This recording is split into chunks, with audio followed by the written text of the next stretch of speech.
सब लोग पावर लेने के लिए पागल हो रहे थे, लेकिन मैंने सिर्फ अनलिमिटेड पैसे चुने। लोग मुझ पर हंसने लगे। उन्होंने कहा, तू कितना बेवकूफ है, दुनिया खत्म होने वाली है, पैसे का क्या करेगा। लेकिन उन्हें सच पता नहीं था, असली खतरा ज़ॉम्बी नहीं थे, असली खतरा सुपर पावर वाले लोग थे। जैसे ही सिस्टम की आवाज आई, मैं और 300 दूसरे खिलाड़ी सीधे गेम की दुनिया में पहुंच गए। सिस्टम बोला, अगर तुम दोबारा जिंदगी पाना चाहते हो तो इस एपोकैलिप्स गेम में आखिरी जिंदा इंसान बनना होगा।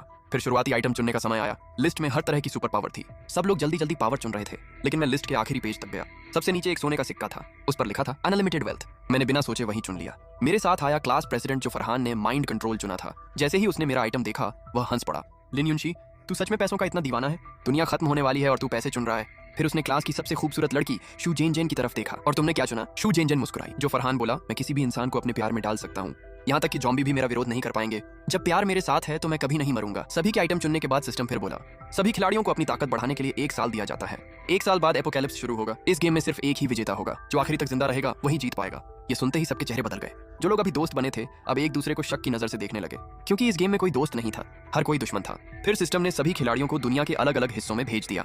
मैंने समय बर्बाद नहीं किया। मैंने तुरंत अपनी बचने की योजना बनानी शुरू कर दी। पूरी दुनिया का नक्शा देखने के बाद मुझे प्रशांत महासागर के बीच एक छोटा सा द्वीप मिला। वह दुनिया से बहुत दूर था। वहां भूकंप का खतरा नहीं था, तूफान नहीं आते थे, कोई ज्वालामुखी भी नहीं था। द्वीप पर एक बड़ा समतल इलाका था, जहां हवाई पट्टी बनाई जा सकती थी। चारों तरफ पहाड़ियां थीं, जो सुरक्षा के लिए अच्छी थीं। मैंने तुरंत $1 अरब देकर वह द्वीप खरीद लिया। उसका नाम रखा फ्यूचर आइलैंड। दुनिया को मैंने बताया कि यह एक पर्यटन प्रोजेक्ट है। मैंने 10 बड़े क्रूज जहाज खरीदे। एनपीसी कंपनियों से निर्माण का काम शुरू करवाया। सारा सामान और मशीनें द्वीप पर भेज दी गईं। हर अधिकारी से गोपनीयता का समझौता करवाया गया। उन्हें यह तक नहीं पता था कि फ्यूचर आइलैंड कहाँ है। जैसे ही जहाज पहुंचे, अस्थायी हवाई पट्टी बननी शुरू हो गई। मैंने 100 विमान खरीदे। दुनिया भर से मजदूर बुलाए गए। काम दिन रात चलता रहा। द्वीप को छुपाने के लिए मैंने सिग्नल जामर लगा दिए। सभी मजदूरों के फोन भी जमा करवा लिए। कुछ ही समय में द्वीप पर 10 बड़े किले बन गए। वे इतने मजबूत थे कि बहुत बड़े भूकंप भी सह सकते थे। ऊपर से देखने पर वे दिखाई भी नहीं देते थे, लेकिन वे सिर्फ दिखावा थे। असली ठिकाना जमीन के नीचे बनाया गया था। वह बंकर परमाणु हमले तक झेल सकता था, बीमारियों से बचा सकता था, और ज़ॉम्बी भी उसकी 5 मीटर मोटी स्टील की दीवारें नहीं तोड़ सकते थे। हर किले से एक गुप्त सुरंग बंकर तक जाती थी। सुरंगें भूल भुलैया जैसी थी। रास्ते में कई जाल भी लगाए गए थे। अगर एक रास्ता बंद हो जाए तो दूसरे रास्ते से बाहर निकला जा सकता था। बिजली के लिए मैंने पवन ऊर्जा, समुद्री ऊर्जा और 5 परमाणु बिजली घर लगाए। 2 रोज के इस्तेमाल के लिए थे, 3 सिर्फ बैकअप के लिए। सभी अलग अलग जगह बनाए गए। मैंने बायोगैस सिस्टम भी लगाया। हजारों बैटरियां और डीजल भी जमा किया। पानी के लिए बारिश का पानी जमा करने वाले सिस्टम लगाए। समुद्र के पानी को पीने लायक बनाने वाली मशीनें लगाईं। गंदे पानी को साफ करने वाली मशीनें भी लगाईं। हवा को साफ रखने के लिए कई सुरक्षा सिस्टम लगाए गए। जरूरत पड़ने पर इस्तेमाल के लिए 1 लाख ऑक्सीजन सिलेंडर भी रखे गए। पूरा बंकर 12 हिस्सों में बांटा गया। 3 हिस्सों में सब्जियां, मछलियां और मुर्गियां पालने का इंतजाम था। 2 हिस्सों में 10 साल का खाना, पानी और दवाइयां रखी गईं। बाकी हिस्सों में कमरे, रसोई, जिम, मनोरंजन कक्ष और मेडिकल रूम बनाए गए। जब भी एनपीसी लोगों को शक होता, मैं और पैसे खर्च कर देता, और वे पहले से ज्यादा मेहनत करने लगते, क्योंकि मेरे पास पैसे कभी खत्म नहीं होने वाले थे। मैं अमेरिका गया और भारी हथियार खरीदे, लड़ाकू रोबोट खरीदे, रास्ता साफ करने वाले रोबोट खरीदे। बहुत सारा पैसा खर्च करके मैंने 2 परमाणु बम भी हासिल कर ली।